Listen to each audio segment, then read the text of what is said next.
அம்பலம் தில்லையம்பலம் தென்னாடுடைய சிவனே போற்றி, எந்நாட்டவர்க்கும் இறைவா போற்றி, ஏகம்பத்துரை எந்தாய் போற்றி, வாகம் வெண்ணுரானாய் போற்றி, காவாய் கனகத்திரளே போற்றி, கைலை மலையானே போற்றி போற்றி. இப்போ இந்த மூன்றும் எது அதிகரணங்களில் இம்மூன்றையும் விதியாக கூறி இந்த அதிகரணத்தில் அவற்றை வலியுறுத்தி கூறுகின்றார். எப்படி?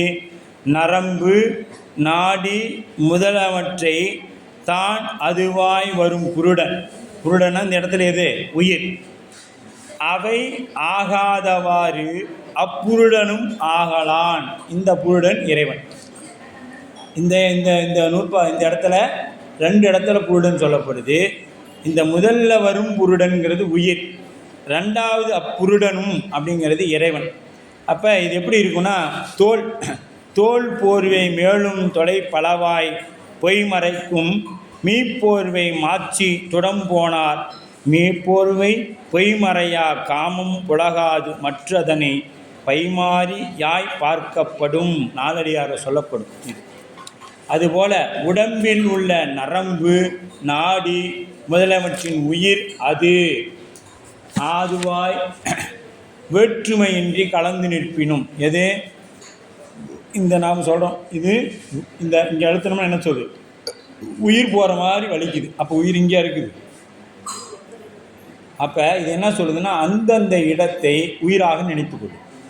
கண்ணில் இருக்கும் பொழுது கண் வச்சுன்னா உயிர் போகிற மாதிரி நோவுது, பள்ளி வலி வந்துச்சுன்னா உயிர் போகிற மாதிரி நோவுது, இப்படி சொல்லிக்கொண்டே இருக்கிறோம். அப்போ அந்தந்த இந்த நாடி நரம்பு இதெல்லாம் என்ன சொன்னால் அது அதுவாய் உயிர் அது அதுவாக நினச்சிக்குது. நான் தான் உயிர் அப்படின்னு அது அதுவாய் வேற்றுமையின்றி கலந்து நிற்றலும் உயிர் அந்நாடி முதலியன ஆகா. இப்போ உயிர் இதெல்லாம் உயிரான்னு கேட்டால் இல்லை, அவற்றின் வேறாயும் இருப்பது நமக்கு புலனாகும். இதுக்கு புருடன் ஆகாது, இது புருடன் ஆகாது. அதுபோல இறைவன் உலகில் உள்ள எல்லா பொருள்களிலும் அது அதுவாய் வேற்றுமையின்றி கலந்து நிற்பினும் பொருள் தன்மையால் அவை அல்லனவாகி நிற்பான். இப்போ இந்த எப்படி இந்த உடம்பில் இருக்கிற இதெல்லாம் உயிர் இல்லையோ, அதுபோல் இந்த உலகப் பொருள்கள் எல்லாம் கலந்து இருக்கக்கூடிய இறைவன் அதுதான் இறைவனானா இல்லை அப்படின்ட்டார். அப்போ இறைவன் அவை எல்லாம் நிற்கின்ற நிலையை கருதி ஜீவன் முக்தர்களுக்கு சிவபக்தரது திடுவேடமும் திருக்கோயிலில் இருந்து திருமேனிகளுக்கு சிவமாய் தோன்றும் தன்மை அவர் வழிபடும்படி செய்யும். அந்த வேடத்தை விட்டு வேடதாரியை கண்டால் சிவன் அவற்றிடத்தில் வேறாய் நிற்பான். இப்போ நாம் ஒருத்தரை பார்த்து வேடதாரி இவன் அப்படின்னு சொல்லி நின்னோம்னா சிவன் என்ன பண்ணிட்டான்? நம்மளிலேருந்து வேறாக நிற்பான். அப்போ அவர் சிவம்னு பார்த்தீங்கன்னா என்ன நிற்பான்? உடனாய்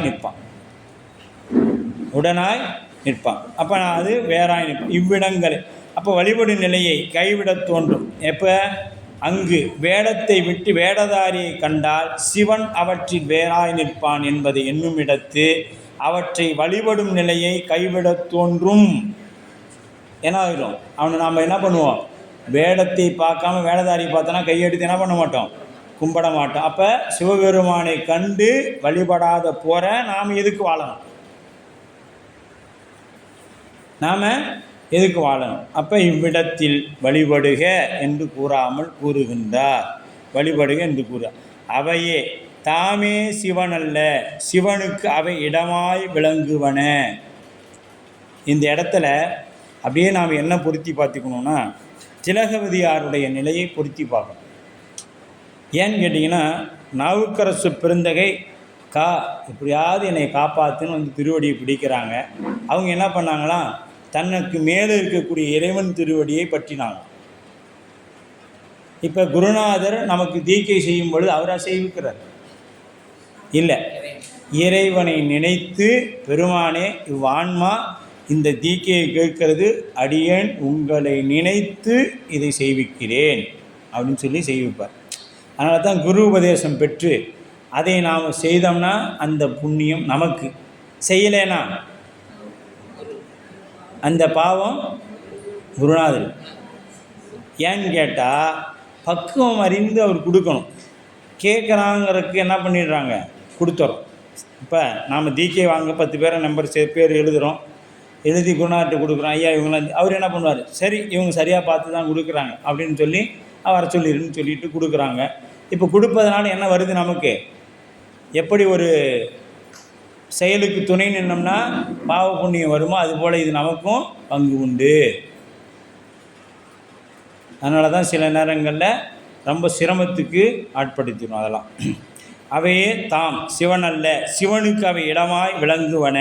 இடமாக கருதும் பொழுது அவற்றை வழிபடாமல் விடத் தோன்றும் அல்லவா. எது இடமாக கருதும் பொழுது எதை, சிவபெருமான். அப்பொழுது விடாமல் அவ்விடங்களில் அவனை வழிபடுதல் வேண்டும். எங்கே, சிவனடியாரிடத்திலும் ஆலயத்திலையும் விடாது வழிபடுதல் வேண்டும். அது இது என்றது அது அல்லன் கண்டார்க்கு, அது இது என்பதையும் அல்லன் பொது அதனில் அத்துவீதம் ஆதல் அகண்டமும் தெய்வமே அத்துவிதி அன்பின் தொழு அப்படின்ட்டார். அப்போ கொண்டு கூட்டுதல். கண்டார்க்கு அது இது என்றது அல்லன், அது இது என்றது அல்லன். எதை கண்டாருக்கு, சிவமாக கண்டாருக்கு. அது இதெல்லாம் இல்லை, எல்லாம் திருநீர் வச்சிருக்கா, அத்தனையும் சிவம் அப்படி.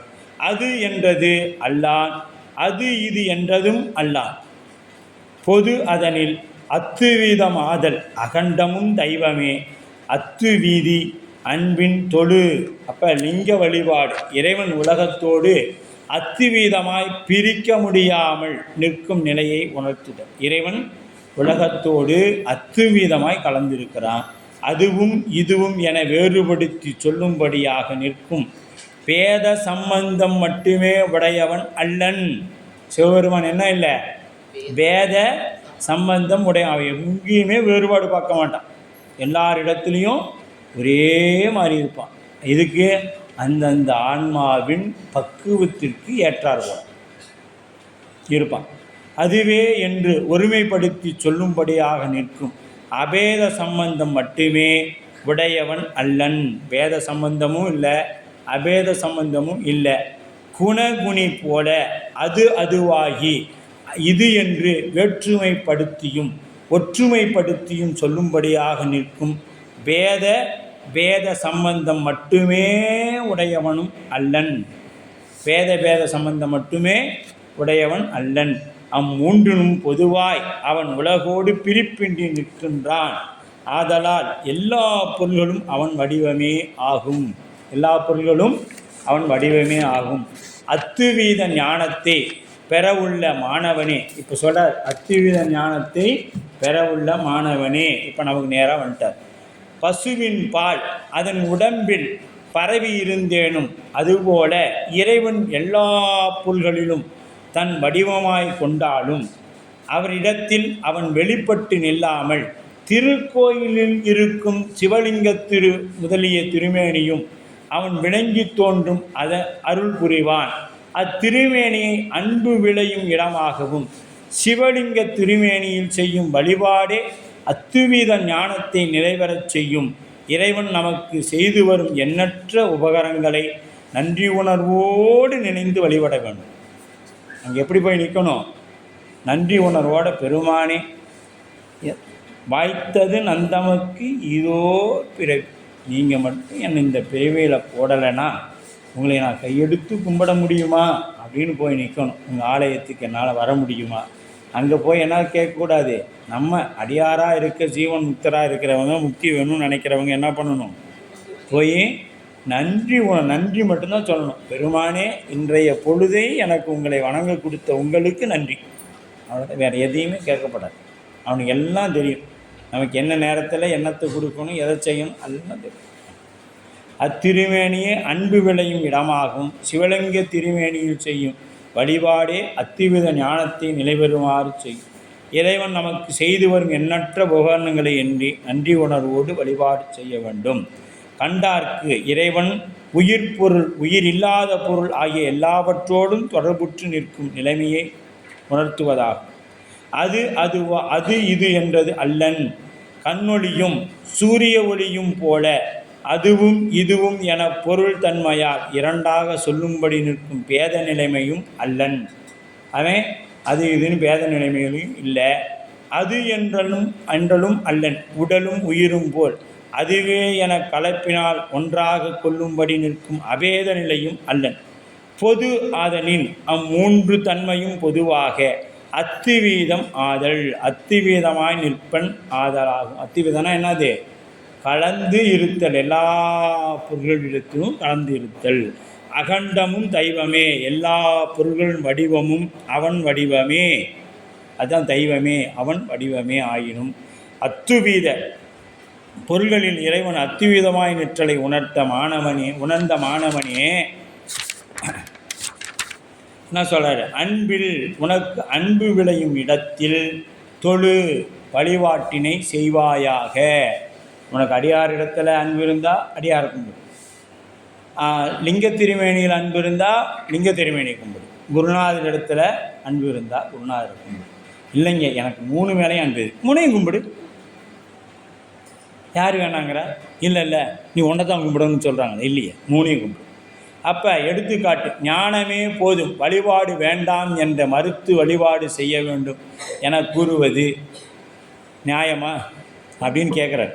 2வது, ஞானமே போதும். இப்போ நாம் ஞானி ஆயிடுறோம்ல, சமீதிக்கு பெற்ற உடனே சாமி உள்ளத்தில் இருக்கிறார், அங்கே எதுக்கு போகிற நீ?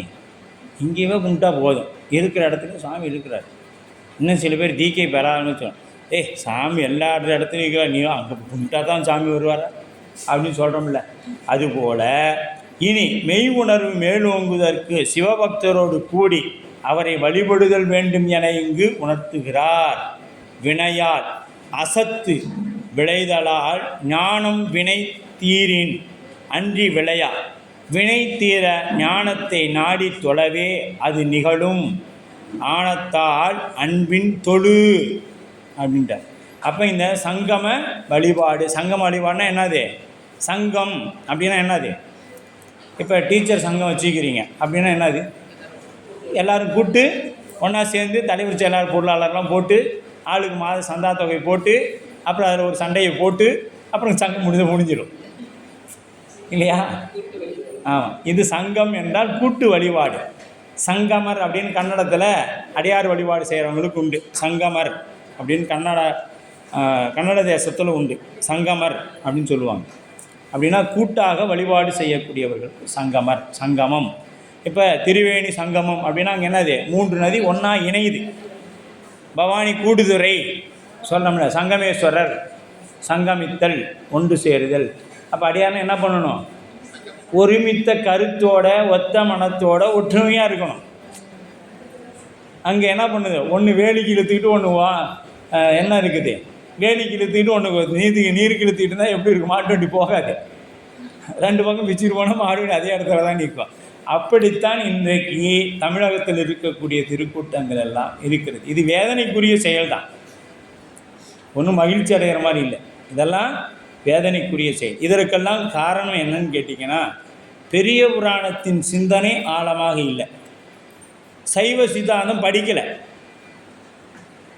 கேட்குறதோடு சரி, ஏதோ போகலாம், சர்டிஃபிகேட் தருவாங்க, போகலைன்னா ஏதோ அப்புறம் பரீட்சையும் எழுத முடியாது, சர்டிஃபிகேட்டும் தரமாட்டாங்க. அதனால் ஏதோ போய் வைப்போம் அப்படின்னு வந்து ஏதோ வந்துட்டேங்க வரேங்க அப்படின்ட்டு போனோம்னா வேலை முடிஞ்சிச்சு.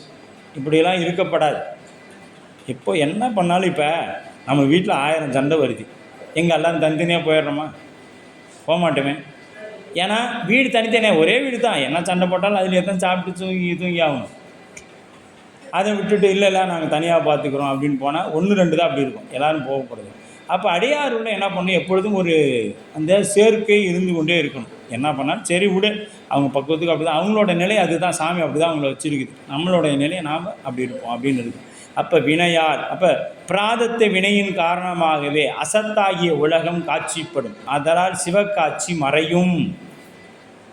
இங்கே வந்துட்டாவே, இங்கே யாரும் அடியார் திருக்கூட்டம் வந்துட்டா, இங்கே தலைவர் செயலாளர் பொருளார் யார் பெரியவன் யார் சின்னவன் எல்லாம் ஒன்றே தான். திருநீர் உத்தராகம் இருக்குது, நீ சிவனடியார், அவ்வளோதான். மற்ற அங்கே யார் உயர்வு தாழ்வே கிடையாது, வயது கீது எதுவுமே கிடையாது. எல்லாம் ஒத்த வயது உடையவங்க தான். நீங்கள் உடம்புக்கு வேணால் 80 வயசு ஆகிருக்கலாம், அந்த குழந்தைக்கு 8 வயசு ஆகிருக்கலாம். ஆனால் நீங்களும் அந்த குழந்தைங்க ஒன்று தான். எனக்கு 80 வயசு நான் தெரியுமா, நீ 8 வயசு. நான்லாம் எப்போ போட்டேன் தெரியுமா திருநீர் ருத்ராட்சம்? நீ இப்போ வந்துட்டு எனக்கு சொல்கிற. அந்த உயிரின் பக்குவ நிலை என்ன? அந்த பக்குவ நிலைக்கு ஏற்றார் போல தான் இறைவன் அருள் செய்வான், உபதேசம் கிடைக்கும். நீ நமச்சிவாய் சொல்லிட்டு வந்திருப்ப, அந்த குழந்தை எடுத்தோடனே சிவாய் நம்ம சொல்லியிருக்கோம். அப்போ அதோட பக்குவம் எங்கே? நாம் 6 வயசில் பெற்றிருந்தாலும் 60 வயசில் தான் சிவாய நம்ம கிடச்சிருக்கோம். அது 8 வயசுலேயே சிவாய நம்ம பெற்றிருக்கோம். அப்போ யார் இங்கே வயதில் மூத்தவங்க? குழந்தை தான் வயதில் மூத்தவங்க. அப்படி காட்சி மறையும். பிராதத்தை வினை வீங்கினால் அன்றி சிவமே காட்சிப்படுகின்ற அத்துவீத ஞானம் மேம்பட்டு நிகழாது. பிராதத்தை வினை நீங்கன்னா பிராதத்த வாசனையை கழிதற் பொருட்டு மெய்ஞானத்தை உடைய சிவபக்தரை நாடி சென்று அவரை வழிபடுவாரின் மெய்ஞானம் மறையாது நிலை பெற்று விளங்கும்.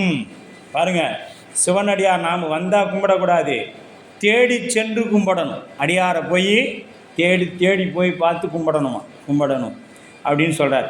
அப்போ சிவபக்தரை நாடி சென்று அவரை வழிபடுவரின் மெய்ஞானம் மறையாது நிலை பெற்று விளங்கும்.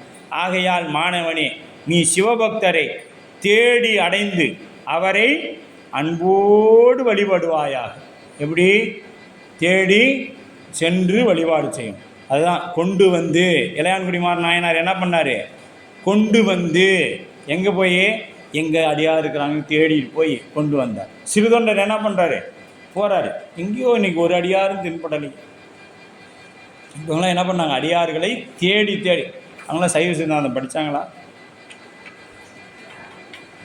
சாமி உணர்த்தினார், நாம் தான் படிக்கிறோம். அவங்களுக்கு உள் நின்று உணர்த்தினால் அடியாரை ஏன்னா அவங்க வைத்திருந்த காதல் அன்பு சிவபெருமான் மேலே. அதனால் சிவனடியாரை பார்த்து அவங்களுக்கு உணவு போட்டால் தானே நம்ம சாப்பிட முடியும். இல்லைனா இன்றைக்கி போடவே இல்லைன்னா நீ பட்னி தான். அந்த அளவுக்கு ஓடி ஓடி தென்றி கூட்டுதவர். வினையால் உடம்பை பற்றி நிற்கும் பிராதத்த வினை தடையெடுக்குமானால் அசத்து விளையாதால் அசத்தாகிய மாயா காரியங்கள் காட்சிப்பட்டு மயங்குதலை செய்யும். மயக்கத்தை செய்யும். ஆதலால் வினை தீரின் அன்றி அந்த வினைகள் தாக்குதல் ஒளிதல் அன்றி ஞானம் விளையா மாயா காரியங்களில் மயங்கி அகன்று சிவமே காட்சிப்படுகின்ற அத்துவீத ஞானம் மேம்பட்டு நிகழாது. ஞானம் விளையாது. எங்கே? அடியாரை சென்று தேடி வழிபாடு செய்யலைன்னா என்ன செய்யாது?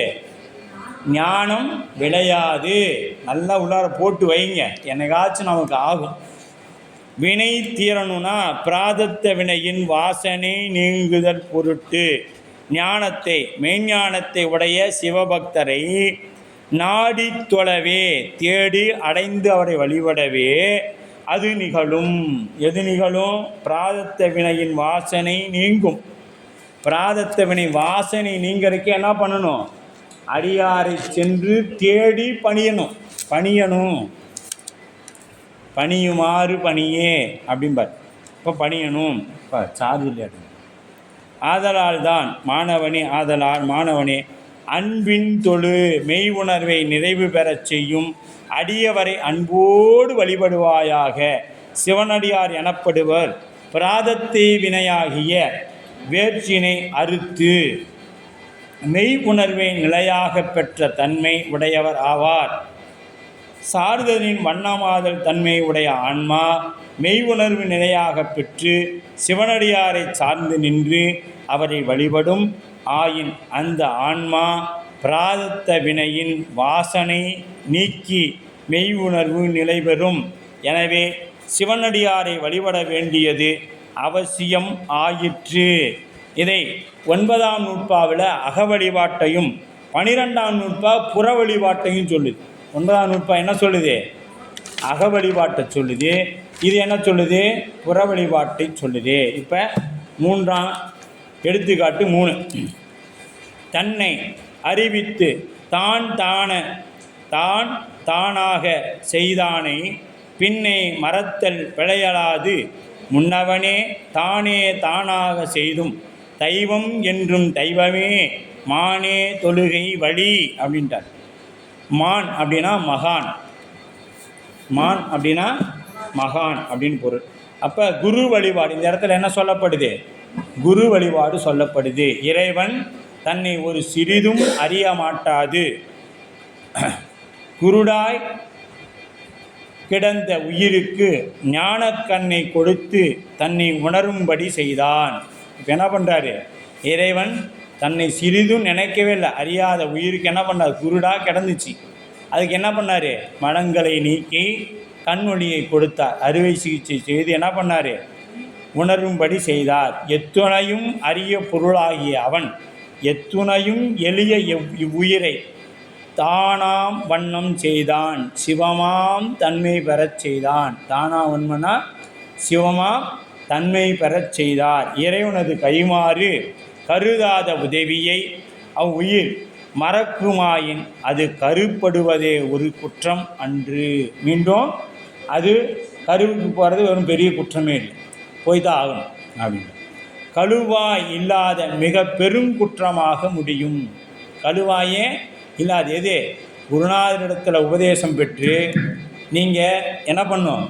ஐந்தெழுத்தை சரியாக சொல்லாத சிவபூசை பண்ணாத அன்பர்கள் கழுவாயில்லாத மிகப்பெரிய குற்றம். கழுவாயினா என்னது? தீர்க்க முடியாத குற்றம். இது யாரால் நீக்க முடியாது? சிவபெருமானால் கூட நீக்க முடியாது. குருநாதரிடத்தில் அந்த மீண்டும் குருநாதரே பார்த்து நீ வாப்பா மறுபடியும் பூசை பண்ணுன்னு சொன்னாதான் உனக்கு அந்த நீங்குமே ஒழிய சிவபெருமான்கிட்ட போனியா எப்பா அந்த அதிகாரம் எனக்கு இல்லைன்னு சொல்லிடுவார். அந்த அதிகாரம் எனக்கு இல்லை அப்படின்னு சொல்லுவார். அவனன்றி அசையாது அவனுக்கு என்றும் அடிமையாகியே நிற்கும். ஆதலால் குருவாகி வந்து அங்கனம் செய்தருடைய அப்பெரியோனை வழிபடுதலே சிற்றுயிருக்கு உறுதி தருவதாகும். யார? குருநாதரை வழிபடுவதே இந்த சிற்றுயிருக்கு உறுதியாகும் அப்படின்றார். தன்னை அடைவித்து இறைவன் குருவாகி வந்து தன்னை ஒரு சிறிதும் அறியாது கிடந்த உயிருக்கு ஞானத்தை கொடுத்து. எப்படி வந்தார் சுவாமி? குருநாதன் அருபரத்தொருவன் அவனியில் வந்து குருபரனாகி நின்றான். அதனால தான் நம்மளோட வினை என்னாச்சு? நீக்கம் பெற்றுச்சு. இல்லைன்னா சிவம் எப்படி நீக்கும்? நீக்காது. ஆக குருநாதன் தன்னை உணரும்படி செய்து தான் அவ்வுயிர் தானாக செய்தானே, தானாகும் வண்ணம் செய்தானே. எப்படி? தன்னுடைய தன்மை அடைய. அப்படிப்பட்ட இறைவனது கைமாறு கருதாத உதவியை பின்னை மறத்தல் அதனை பெற்ற பின்னர். இதுக்கு முன்னாடி எப்படி வேணாலும் இருந்துடலாம் நீங்கள். எப்போ? சிவம்னா என்னான்னு தெரியாத தீக்கையெல்லாம் வாங்கிறதுக்கு முன்னாடி நாம் எப்படி வேணாலும் இருந்திருக்கலாம். ஆனால் இதை பெற்ற பிறகு குருநாதரையும் அடியார் பெருமக்களையும் ஐந்தெழுத்தையும் திருவேடத்தையும் மறவாமல் இருக்கணும். நன்றி உணர்வோடு இதை என்ன பண்ணணும்? போற்றி வழிபாடு செய்யணும். எதை? அடியார் திருவேடத்தையும் அடியாரையும் குருநாதரையும் லிங்க திருமேனியையும். இதெல்லாம் அப்படி இருக்கணும். அப்போ முன்னை அடியேன் அறியாமையினால், முன்னை அடியேன் அறியாமையினால் முனிந்து என்னை நனிந்து முடக்கிட பின்னை உமக்கு ஆளும்பற்றேன். அதுக்கு முன்னாடி நான் அறியாமல் செய்த தவத்துக்கு நீ கொடுத்துட்ட தவறுக்கு. இப்போ உன்னை அடைந்த பின்னாடி உன்னை ஆளும்பட்டேன். சுடுகின்றது சூளை தவிர்த்தருளாய். உனக்கு ஆட்பட்டுட்டேன். தலையாயவர் தம்கடன் ஆவது தான் அண்ணன் நடையார் அதிகை கேடில வீரட்டானத்துறை அம்மானே. உனக்கு ஆட்பட்டுட்டேன் சாமி. ஆட்பட்ட பின்னாடி எனக்கு இன்னும் நோய் நீங்கலை. என்ன நோய் நீங்கலை? பிறவி என்கின்ற நோய் நீங்கலை. அப்போ நான் எதுக்கு உனக்கு ஆட்படணும்? தலைவரோட கடமை என்ன? தன்னை அடைந்தார் வினை தீர்ப்பரன்றோ தலையாயவர் தம்கடன் ஆவது தான் அப்படின்பான் அப்படின்ட்டார். அப்போ முன்னவனே இறைவனே தானே முற்பட்டு வந்து தானே தானாக செய்தல் அவ்வுயிரை தானாகவே செய்தாயினும் தெய்வம் இறைவனுக்கு அடிமையாகிய உயிர். தெய்வம்னா இறைவனுக்கு அடிமையாகிய உயிர். என்றும் தெய்வமே என்றும் அடிமையே. இந்த உயிர் என்னது? என்னைக்கும் அடிமை அப்படின்ட்டார். அப்போ மானே என்றும் தெய்வமேனா என்றும் அடிமையே. மானே பெரியோனாகிய இறைவனே தொழுகை குருவாக கண்டு வழிபட்டு வாழ்வதே வழி உயிருக்கு என்றும் வழி. அப்படின்னா வலிமை. இப்போ நமக்கு வலி அப்படின்னா வலிமை. உயிருக்கு எது வலிமை? குருநாதரை உயிருக்கு என்றும் வலிமை. எது? குருநாதரை கண்டு வழிபாடு செய்தல். நம்ம உயிருக்கு வலிமை அதுதான் அப்படின்ட்டார். அப்போ என்னன்றி கொண்டார்க்கும் உய்வுண்டாம் உய்வில்லை செய்நன்றி கொன்ற மகற்கு. இது அப்படியே தூக்கிட்டு போய் வச்சுக்க வேண்டியதான் பெரிய புராணத்தை. அப்போ வழிபாடு செய்யவில்லை ஆயின் உய்வு இல்லை என்றாகும். வழிபாடு செய்யலாம் என்ன இல்லை, உய்வு இல்லை. இறைவன் அனாதியே முத்தன் உயிர் இடையில் முக்தி பெற்றது. இறைவன் எப்பொழுதும் முக்தியோடு இருக்கக்கூடியவன், நாம் இடையில பெற்றவர்கள். உயிர் தானும் சிவானுபவம் ஒன்றுக்கே உரித்து. எது சிவானுபவம் ஒன்றுக்கே உரித்து. எடுத்துக்காட்டு வெண்பா. இந்நூலை கேட்பதற்கு தகுதியுடையவர் என்பதை கூறுகிறார். இந்த வெண்பால் என்ன சொல்கிறாரு, இந்த நூலை யாரெல்லாம் கேட்கலாம் அப்படின்னு ஒரு தகுதி சொல்கிறாங்க. சிவம் என்னும் அந்தகர சிந்தை நேர் நோக்க பவம் இன்றாம் கண் வாசகத்தின் சிவம் உண்டாம் ஒன்றும் இரண்டும் மலத்தார்க்கு இங்கு ஒன்று குருவால் இன்று இந்நூல் மும்மை மலத்தார்க்கு. இது யாருக்கு? மும்மை மலத்தார், நமக்கு தான். அது ஆணவம் கண்மம் மாயை உடைய மும்மலத்தார்க்கு தான் இந்த நூல் கொண்டு. சிவம் என்னும் அந்தர ஒன்றும் இரண்டும் மலத்தார்க்கு சிந்தையினே நோக்க கண் வாசத்தின் பவம் இன்று ஆம் சிவம் உண்டாம் மும்மை மலத்தார்க்கு இங்கு ஒன் குருவா நின்று இந்நூல். இப்போ விஞ்ஞானகரர் அங்கே இருக்கிறவங்க என்ன பண்ணுவார், சாமி அங்கே சுவாமியே ஸ்ரீகண்ட பரமேஸ்வரராக வந்து அங்கே உபதேசம் பண்ணி அப்படியே அவங்களுக்கு அடுத்த நிலை கூட்டி போயிடுவாங்க. நமக்கு அப்படி இல்லை. நம்ம போல மானுட சட்டை தாங்கி வந்து தான் குருநாதராக நமக்கு அருள் செய்வார். அப்போ நாம் என்ன நினைக்கக்கூடாது, நம்ம போல தானே அவருக்கு 2 கை இருக்குது, 2 காது இருக்குது, 2 மூக்கு இருக்குது, அவர் மட்டும் என்ன பெரிய குருநாதர் அப்படின்லாம் நினைக்கக்கூடாது. ஆணவம் ஒன்று மட்டுமே உடைய விஞ்ஞான கலருக்கு இறைவன் அவர் அறிவுக்குள் அறிவாய் நின்று அருள் நோக்கம் செய்வதாலும் ஆணவமலம் ஆகிய இருமலம் உடைய எது ஆணவம் கண்மம் ஆகிய முதல்ல இருக்கிறது என்ன, விஞ்ஞான கலருக்கு ஆணவம் மட்டும் இருக்கும். அவங்களுக்கு சிந்தை நோக்கி அருள் நோக்கத்தினால சாமி அவங்கள கூட்டிக்கிறார் பாபனுக்கு. ஆணவம் கண்மம் ஆகிய இருமலம் உடைய பிரளயாகலருக்கு அவர் முன்னே தோன்றி திருநோக்கம் ஸ்பரிசம் வாசகம் முதலிய தீக்கைகள் செய்வதாலும் அவர்களுக்கு பசுத்துவம் நீங்கி சிவத்துவம் விளங்கும். ஆகையால் அவ்விருவரும் நூல் வேண்டுவதில்லை. இந்த 2 யாருக்குங்க, பிரளயாகலருக்கும் விஞ்ஞானகலருக்கும் என்ன தேவையில்லை, நூல் தேவையில்லை. இவ்வுலகில் அனுபவம் வாய்த்த சத்குருவால் உபதேசிக்கப்படும் இந்த சிவஞான போத நூல் 3 மலமுடைய சகலருக்கு உரியதாகும். இந்த நூல் யாருக்கு உரியது, சகலருக்கு உரியதாகும். ஆக கடவுள் வேறு தெய்வம் வேறு, கடவுள் வேறு தெய்வம் வேறு, கடவுளும் தெய்வமும் ஒன்று அல்ல அப்படின்னு தெரிஞ்சுக்கணும். இந்த கடவுள்னா என்ன அப்படின்னா, கடவுள்னா சிவம், தெய்வம்னா சிறு தெய்வங்கள். கடவுளுக்கு கீழே இருக்கிற அத்தனை பேரும் யார், திருமால் பிரமா உட்பட எல்லாருமே தெய்வம். அதனால தான் நான் குல கடவுள்னு யாராவது சொல்கிறோமா, என்ன சொல்கிறோம், குல தெய்வம் அப்படின்னு தான் சொல்கிறோம். காளியம்மன் கடவுள்னு சொல்கிறோமா, காளி தெய்வம், மாரி தெய்வம், இதெல்லாம் தெய்வம். ஆனால் கடவுள் சிவம், பெருங்கடவுள். பெருமாள் தெய்வம், திருமால் தெய்வம், இதெல்லாம் தெய்வம்தான். ஆனால் சிவம் கடவுள். அப்போ கடவுள் பிறப்பு இறப்புக்கு உட்படுவது இல்லை. தெய்வம் பல்வேறு பிறப்புக்குட்பட்டு இறுதியில் கடவுள் தன்மையை பெறுகிறது. இதுவும் என்னாவது, கடவுளாக ஆகாது, கடவுள் தன்மையை பெறும். அரசு அதிகாரி அரசர் போல. இப்போ கலெக்டர் இருக்கிறாரு, அவர் இங்கே வந்தால் என்ன பண்ணுவாங்க, முதல்வர் வந்தால் என்ன பண்ணுவாங்களோ அதெல்லாம் அவங்க பண்ணுவாங்க. ஆனால் அவர் தான் முதல்வரா, இல்லையே, அவர் முதல்வர் இல்லை. அதுபோல் ஆனால் அவரால் எல்லாமே செய்ய முடியும். ஆனால் இந்த மாவட்டத்துக்கு உண்டானது மட்டும்தான் அவரால் செய்ய முடியும்.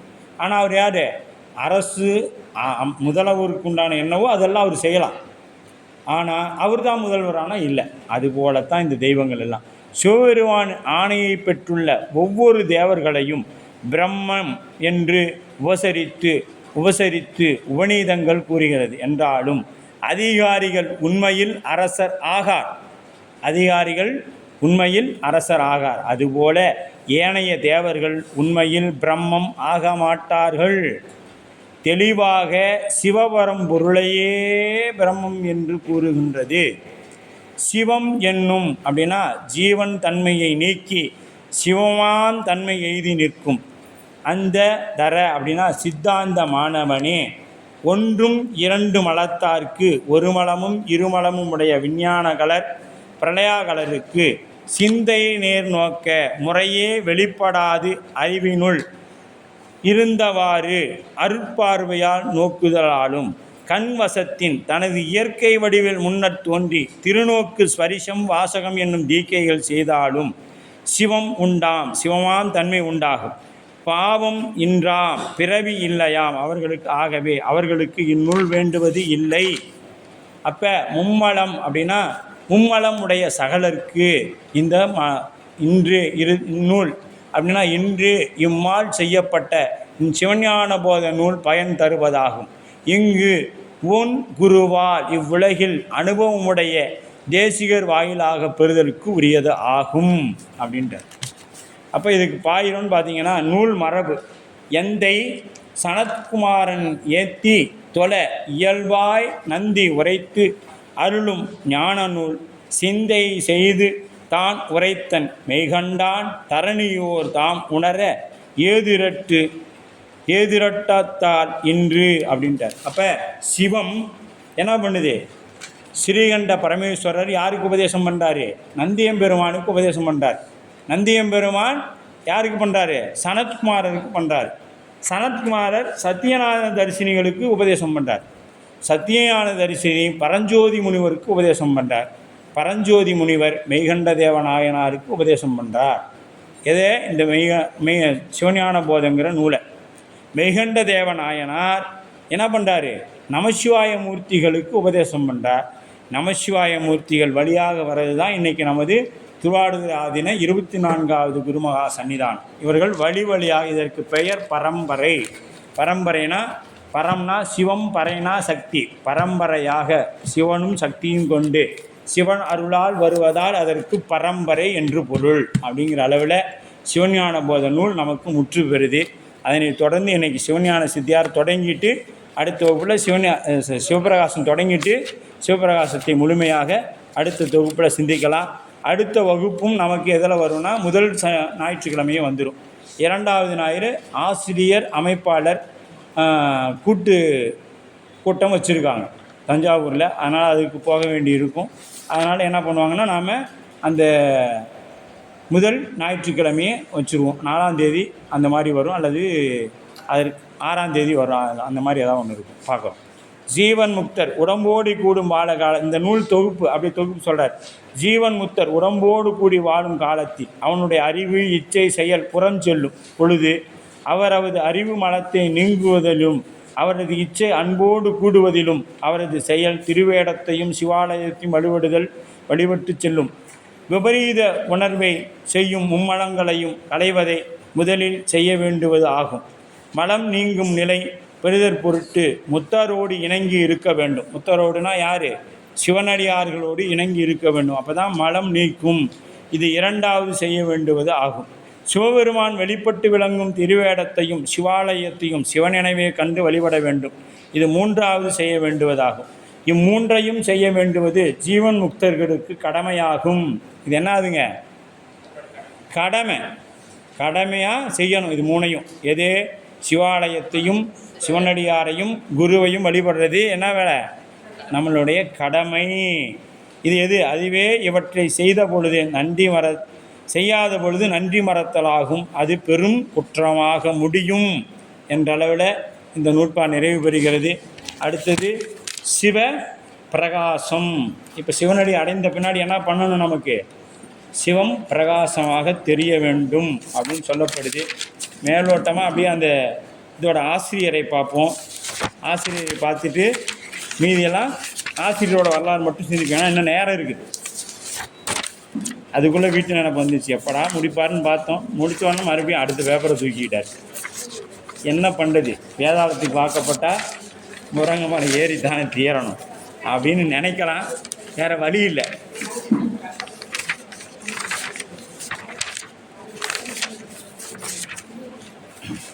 இப்போ உமாபதி சிவனார்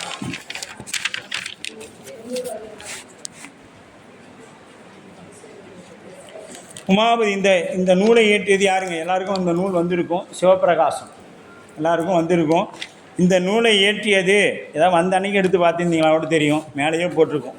உமாபதி தேவநாயனார், உமாபதி சிவம் அருளி செய்தது சிவஞான போதம். இந்த நூலுக்கு எது எப்படி பெரிய புராணத்துக்கு திருத்தொண்டர் தொகை மூலம், அதற்கு அடுத்தது எது திருத்தொண்டர் திரு அந்தாதி வழிநூல்,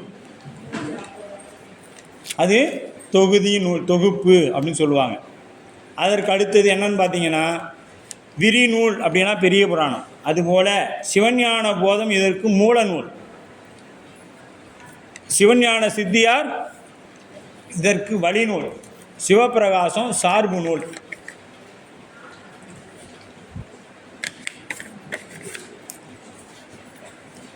இது நம்ம சைவ உலகத்தில் மிகப்பெரிய போற்றுதலுக்குரிய நூலாக இந்த நூல் சொல்லப்படும். ஏன்னு கேட்டிங்கன்னா மாதவ சிவஞான முனிவர்கள் சுவாமிகள் இந்த நூலை எடுத்து கையாளுறார். எப்படின்னா மாபாடியத்துக்கு விளக்கம், சிவஞான போதத்துக்கு விளக்கம் எழுதுகிறார். சிவஞான மாபாடியம்னு பேர். அதில் ஏறக்குறைய இதில் 71 பாடல்களை எழுத்து கையாளுறார். இது மொத்தமே எத்தனை பாடல்? 100 பாடல்.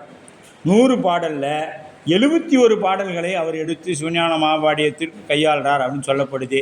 வேத நெறி தோத்திரம் செய்த திருஞான சம்பந்தர், திருநாவுக்கரசர், மாணிக்க வாசகர் 4வரையும் சமயக்குறவர்கள் என்று போற்றுவது போல சாத்திரத்தில் சாதித்தவர்களை சந்தானக்குறவர்கள் என்று போற்றப்படும். அதில் சைவ சித்தாந்த மரபு பரம்பரை அப்படின்னு சொல்லப்படும். அப்போ நாம் சொன்ன மாதிரி கைலாய மரபு ஸ்ரீகண்ட இப்போ பார்த்தோம். எங்கே மெய்கண்டாருக்கு அடுத்து யாருங்க? அருள்நந்தி சிவம். அருள்நந்தி சிவத்துக்கு அடுத்தது மறைஞான சம்பந்தர். இவன் மறைஞான சம்பந்தர் என்ன பண்ணார்? எந்த நூலும் இயற்றலை.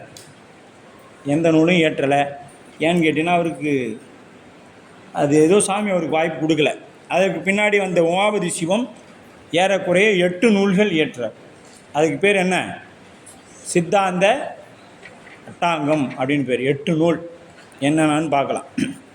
அப்போ அதுக்கு பின்னாடி நாம் அருள் நமசிவாய மூர்த்திகள், உமாபதி சிவத்துக்கு அடுத்து அருள் நமசிவாய மூர்த்திகள், சித்தர் சிவபிரகாசர், நமசிவாய மூர்த்திகள், சித்தர் சிவபிரகாசர், நமசிவாய மூர்த்திகள் இப்படின்னு அடுத்து நம்ம அப்படியே வருது. 8வது சந்தான குறவர் உமாபதி சிவம் அருளி சாத்திர நூல்கள் 8 ஆகும். இவர் அருளி செய்த நூல் 8. அதில் 1 சிவபிரகாசம்.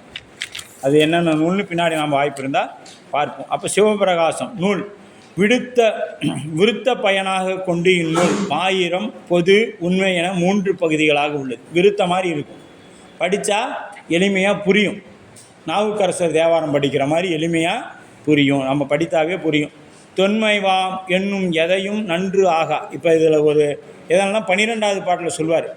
இந்த பழமைங்கிறதுக்காக அதை அப்படியே ஏற்றுக்கொள்ளவும் கூடாது, புதுசு அப்படிங்கிறதுக்காக நிராகரிக்கவும் கூடாது. இவங்க இன்றைக்கி புதுசாக இதை சொல்கிறாங்க அப்படின்னா எப்படி இருக்கணும் அந்த நூல் அப்படின்னா, பதி பசு பாச கொள்கை இருக்குதான்னு பார்க்கணும். இருந்தால் அதை ஏற்றுக்கோங்கிறார், இல்லையா அதை நிராகரிச்சு, அது எதுவாக பழசாக இருந்தாலும் சரி புதுசாக இருந்தாலும் சரி நிராகரிச்சு அப்படின்னு சொல்லிட்டார். அப்போ தொன்மைவாம் எனும் எவையும் நன்று ஆகா, இன்று தோன்றின நூல் எனும் எவையும் தீது ஆகா அப்படின்னு சொல்கிறாரு. திருவருட்பயன் சிவபிரகாசம் முதல் நூல். அடுத்தது திருவருட்பயன், நாம் முன்னமே படித்தாச்சு. உலகியல் மெய்நெறி என்னும் 2 வகை நெறிகளில் திருக்குறள் எப்படியோ அதுபோல் எது உலகியலுக்கு திருக்குறள், அதுபோல் அருளியலுக்கு பார்த்திங்களா திருவருட்பயன் அப்படின்னு சொல்லப்படும். அது அகர முதல எழுத்தெல்லாம் ஆதிபகவன் சொல்லும். இது அகர உயிர்போல் அப்படின்னு தோன்றி அகர உயிர்போல் தோன்றி அப்படின்னு சொல்லி அந்த முதல் நூல் தோணும். அப்போ இது சிவநெறி திருக்குறள் தோணும். தென்னி நீர் புலமை வள்ளுவன் தனக்கோர் நற்றுணை உடையதென கற்றவர் கழிப்ப அருட்பயன் என்ன அதற்கொரு நாமம் தெருப்பட புனைந்து செந்தமிழ் யாப்பில் புலறுபடி வெள்ளை ஒரு நூல் இயல்பினே. இந்நூல் 10 அதிகாரங்களில் 100 குறட்பாக்களை கொண்டது. இது நாம் பார்த்தாச்சு. எது? திருவருட்பயன் முன்னமே பார்த்தாச்சு. இப்போ அதுக்கடுத்து பார்த்திங்கன்னா வினா வெண்பா. இவர் இயற்றிய நூல் வினா வெண்பா அப்படின்னு சொல்ல. உமாபதி சிவனார் அருளிய வினா வெண்பா தாம் ஞானாசிரியர் மறைஞான சம்பந்தரை வினாவாகவும் மறைஞான சம்பந்தரை வினவும் முறையில் வினாக்களாக அமைத்திருக்கிறார். தான் ஆசிரியராகவும் ஞானாசிரியராக இருந்து மறைஞான சம்பந்தரை மாணவனாக வைத்து கேட்குறார். தான் மாணவனாக இருந்து மறைஞான சம்பந்தரை குருவாக கொண்டு வினாக்களை அவர் குருவாக வச்சு இவர் கேள்வி கேட்டு இவரே விடையும் எழுதுகிறார். இவ்வினாக்களுக்குரிய விடைகளை நுணுங்கி ஆராய்ந்து அறிந்து கொள்ள வேண்டும். இந்நூல் மொத்தம் 13 வெண்பா நூற்பயனை கூறுவதாக அமைந்துள்ளது. நூற்பயன் கூறும் வெண்பாவில் ஞானாசிரியரிடத்தில் வினவி உண்மை பொருளை உணர்ந்து கொள்ள வேண்டும் என்றும், ஏனையோர் இதன் உண்மையை அறியவில்லை எனில் ஊமன் கனவில் பால் குடித்ததை ஒக்கும் என்று கூறுகிறார். அங்கே என்ன சொல்கிறாரு? ஊமையன் கனவில் பால் குடித்தா அதை எப்படி சொல்ல முடியும்? அதை சொல்ல முடியாது வெளியில். அதனால் அதுபோல் ஆயிடுமா? எது இந்த நூலை படிக்கலை அப்படின்னா யார் பாருங்கள், வினாவென்பா உண்மை பொருளை உணர்ந்து கொள்ள வேண்டும் எனும் ஏனையோர் எது நூற்பயன் கூறும் வினாவென்பின் ஞானாசிரியரிடத்தில் வினாவென்பாவை கேட்டு தெரிஞ்சுக்கணும். இல்லை அப்படி தெரியாமல் படிச்சுக்கிட்டீங்கன்னா ஊமையம் பால் குடித்த மாதிரி ஆகி போயிடும் அப்படின்ட்டார். போற்றி பகருடை 4வது நூலாக என்ன பண்ணுறாரு? போற்றி பகருடை உமாபதி சிவனார் தாம் ஞானாசிரியராக மறைஞான சம்பந்தர் குருமூர்த்தமாக வந்து தம்மை ஆட்கொண்டு அருள் செய்த குறிப்பும் அவற்றை சிவப்பரம்பொருளாகவே எண்ணி பலவாறு போற்றி மகிழ்கிறார். போற்றி என்றும் ஞானாசிரியரை புகழ்ந்து வணங்கி கூறுதலால் இதனை சாத்திரத்தில் தோத்திரம் என்று கூறுவார்கள். இந்த நூல் எப்படி இருக்குன்னா தோத்திர நூல் போலவே இருக்கும். பகருடை ஆப்பின் 95 கன்னிகளை உடையது. 95 கன்னிகளை உடையதாக இது அமைக்கிறது. இந்நூல் இறுதியில் ஒரு வெண்பாவை கொண்டுள்ளது. 14 முறை போற்றி வணங்குகிறது அப்படின்னு சொல்லப்படுது. அதனால் இதுக்கு தோத்திர நூல் என்று சொல்லப்படுது. அடுத்தது கொடிக்கவி. இது கொடிக்கவி எது? தில்லையில் அம்பலவாணர் பெருமான் கோயிலில் கொடியேறும் பொருட்டு பாடப்பட்ட நூலாகும். இந்த நூல் எதுக்காக பாடப்பட்டது? அம்பலவாணர் கொடியேறவாக்காக. ஏன்னா ஒரு முறை இவர் எல்லாம் பண்ணிட்டாங்க, பட்ட கட்டையில் பகல் குருடு போகுதுன்னு யார் சொல்கிறாங்க? மறைஞான சம்பந்தர் சொல்கிறார். ஏன்னா தில்லையில் இன்றைக்கும் அந்த மரபு உண்டு, இப்போ இல்லை. அதை தீவெட்டி பிடிச்சி போகிறாங்க, பல்லக்கில் கொண்டு போகிறதில்ல. அதாவது அந்த தீட்சிதர் பூஜை முடித்த உடனே அந்த கட்டளையில் இருக்கிற தீட்சிதர் பூஜையை முடித்தாங்கன்னா என்ன பண்ணுவாங்கன்னா பல்லக்கில் ஏற்றி பகல்லையே தீபம் அந்த தீவெட்டி பிடிச்சிக்கிட்டு முன்னாடி போவாங்க, பின்னாடி இவங்க பல்லக்கில் கொண்டு போவாங்க. அப்போ மறைஞான சம்பந்தர் தூரத்தில் உட்காந்து பார்த்துட்டு சொல்கிறாரு, பட்ட கட்டையில் பகல் குருடு போகுது பாரு அப்படிங்கிறார். பட்ட கட்டைனா எது? பட்டு போன மரத்தில் செய்த பல்லக்கில் பகல் குருடு போகுதான். ஏன்னா குருடனுக்கு தான் என்ன தெரியாது, வெளிச்சம் தெரியாது. அதனால் பிடிச்சிட்டு போய் யாரை பார்த்து சொன்னார்? உமாபதி சிவத்தை பார்த்து சொன்னார் மறைஞான சம்பந்தர். உடனே அவர் என்ன பண்ணிட்டார்? இறங்கி வந்துட்டார். வந்த மாத்திரத்தில் இவர் யார்? தீட்சிதரான இவர் போய் என்ன பண்ணுறாரு? இவர் என்னை சீடனாக ஏற்றுக்குங்கிறாரு. ஏற்றுக்க முடியாது, பக்குவம் இருக்கணும்ல. எல்லாரும் மாதிரி சீடனாக ஏற்றுக்க முடியாது, பக்குவம் வேணும். அதனால் இவர் என்ன பண்ணுறாரு? அங்கே கைக்கோளர்கள் நிறைய இருப்பாங்க அப்போலாம் சிதம்பரத்தில். அப்போ அப்படியே போகிறாரு, அந்த கஞ்சி எடுத்து குடிக்கிறார். ஒழுகும்போது அந்த கஞ்சி எடுத்து குடிக்கும் பொழுது அந்த கஞ்சி என்ன இது? கஞ்சி அள்ளி குடிக்கிறார். எதை? பாவுக்கு நூலுக்கு அடிக்க வச்சுருந்த பாவு சொல்லுவாங்க இல்லையா, அந்த பாவு கஞ்சியை குடிக்கிறார். குடிக்கும்பொழுது அது இந்த வழியாக ஒழுகுது, அதை போய் இவர் பிடிச்சி குடிக்கிறார். யார் இவர்? தில்லைவாழ் அந்தனர் உமாபதி சிவன். அந்த எச்சியில் குடிக்கிறார். அப்புறமே என்ன பண்ணிட்டார்? பக்குவம் பெற்று. ஏன்னா குருநாதரோட எச்சிலுக்கு அவ்வளோ மரியாதை உண்டு. இதே குரு நமசிவாயம் குகை நமச்சிவாய இடத்துல இருந்தார் திருவண்ணாமலையில். இன்றைக்கும் போனீங்களா திருவண்ணாமலையில் பார்க்கலாம். குகை நமச்சிவாயம் அப்படியே இருக்கிறாரு. இவர் குரு நமசிவாயத்தை சீடனாக வரேங்கன்னு போய் தொந்தரவு பண்ணி இருக்கிறார் மடத்தில். ரொம்ப காலம் இருக்கிறாரு. இருந்த பின்னாடி இவர் என்ன பண்ணுறாரு? ஒரு நாள் ஒவ்வாமை ஏற்பட்டு வாந்தி எடுத்துடுறார். வாந்தி எடுத்தது என்ன பண்ணுறாரு? இது கொண்டு போய் கால்படாத இடத்துல கொட்டிட்டு வா அப்படின்னு சொல்கிறார். அதை குரு நமசிவாயம் கொண்டுட்டு போகிறார். குரு நமசிவாயம் கொண்டுட்டு போயிட்டு என்ன பண்ணுறாரு? கால்படாத இடம் எங்கே இருக்குது அப்படின்னு பார்த்தார். இப்போ நாமளாக இருந்தால் என்ன பண்ணுவோம்? கொண்டு போய் ஒரு பூச்செடியில் கூட ஊற்றி வந்துடுவோம், அதுதான் கால்படாத இடம்னு. அவர் அதையும் என்ன பண்ணார்னா, எறும்பு ஈலாம் கால்படுமே அதோட அவர் என்ன சொன்னார்? மனிதன் கால்படாத இடம்னு சொன்னாரா? கால்படாத இடத்துல ஊற்றிடுவான்னு சொன்னார். அப்போ என்ன பண்ணார்? அந்த வாந்தியை தானே குடிச்சிட்டார். குரு நமசிவாய் என்ன பண்ணிட்டாரு, தானே குடிச்சுவிட்டார். அதை எங்கப்பா கொட்டினேன்னு கேட்டார். இல்லை சாமி, எனக்கு கால்படாத இடமே தெரியலை, நானே குடிச்சிட்டேன்ட்டார். அப்போ நீ இனிமேட்டு இங்கே இருக்க வேண்டிய ஆள் இல்லை, நீ கிளம்புன்ட்டார், நீ தில்லைக்கு போன்ட்டார். அப்புறம்தான் வரும் பொழுது விருதாச்சலத்தில் குரு நமசிவாயம் வந்து இருக்கிறாரு. அப்போ வந்து இருக்கும் பொழுது கிளத்தியே பால் கொடுங்கிறார், கிளத்தியே உணவு கொண்டு வாங்கிறார். அம்மா எனக்கு பசிக்குது, சாப்பாடு கொண்டு வா அப்படின்னு விருதகிரீஸ்வரர்கிட்ட வந்து உட்காந்து கேட்குறாரு. அப்போ அம்மாவுக்கு வந்து எப்பயுமே பெண்களுக்கு வந்து வயசு கொஞ்சம் குறைச்சி சொல்லிவிட்டு அதிகமாக சொல்லிட்டா கோவம் வந்து, ஆமாம் குறைச்சி சொல்லணும். நீ பாட்டியாக இருந்தால் கூட அக்கானா அந்த அம்மா சிரிப்பாங்க. அக்காவை போய் அம்மான்னு அப்படின்னா என்ன பார்த்து அம்மான்னு சொல்கிறேன் நீ அப்படிம்பாங்க. அது மாதிரி என்ன பண்ணிட்டாங்க, போய் கிளத்தியே சோறு கொண்டு வான்ட்டார். அப்போ என்ன பண்ணிட்டாங்க, சாமி அம்பாள் தரல. அப்போ தான் நினச்சார், ஓ நம்ம கிளத்தினா அழகுன்னு பொருள் உண்டு, ஆனால் அம்மா கிளத்தின்னு சொல்லிப்பாங்களேன்னு கொண்டு வரல. அப்புறம் இளமுலை நாயகி, அதனால தான் 2 அம்பாள் அங்கே இருக்கும் விருத்தகிரீஸ்வரர்கிட்ட. இளமுலை நாயகின்னு கொண்டு வந்து சாப்பாடு கொடுத்தாங்க பாருங்கள் அது அப்படின்னு சொல்லி அதுக்கு முன்னாடி வாங்கிட்டு போகிறாரு. நிறையா அந்த நிகழ்வுகள்லாம், அது குரு நமசிவாயத்தை பற்றி பேசினா நிறையா போகும். அந்த மாதிரியெல்லாம் நடந்த நிகழ்வுகள். அப்படிப்பட்ட இடத்துல, அந்த ஆதீனத்தில் தான் நாம் இன்றைக்கி இந்த வகுப்பு கேட்டுட்டு இருக்கிறோம். அந்த கொடியேற்றருக்கு நீ வந்து தீட்சிதர் மரபம் மீறிட்ட, அதனால் நீ கொடியேற்றக்கூடாதுன்னு சொல்லி நவுத்திட்டாங்க.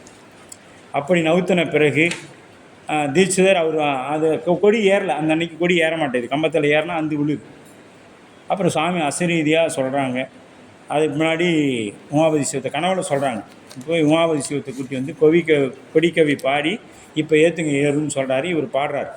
அந்த 3 பாடல்கள் பாடணுன்னு ஏறிடுது. அதுதான் வினையின் உருவம். வினையின் உருவம் கொடியின் எழுதப்பட்டது. எது? விடையின் உருவம் எழுதப்பட்டிருக்கும்.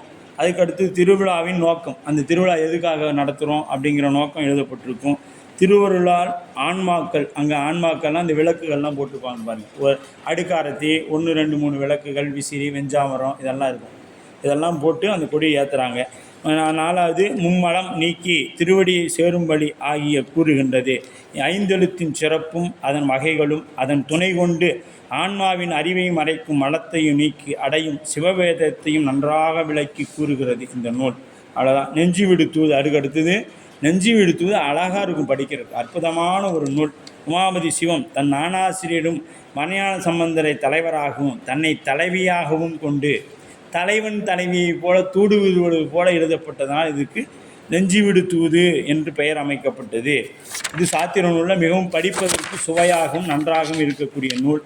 தூது என்ற சிற்றிலக்கிய வகையில் கருத்தை சொல்லுதலும், உமாபதி சிவம் கருத்தை சொல்லுதலும் கருத்தை பெறுதலுமாகிய மறைஞான சம்பந்தர் கருத்தை பெறுதலும் சொல்லப்படும் கருத்து ஆன்மா இறைவனை அடைந்து முக்தி பெறுதல். இதில் சொல்லக்கூடிய கருத்து நெஞ்சு விடுத்துவதில் எதுங்க? ஆன்மா இறைவனை அடைந்து முக்தி பெறுதல்.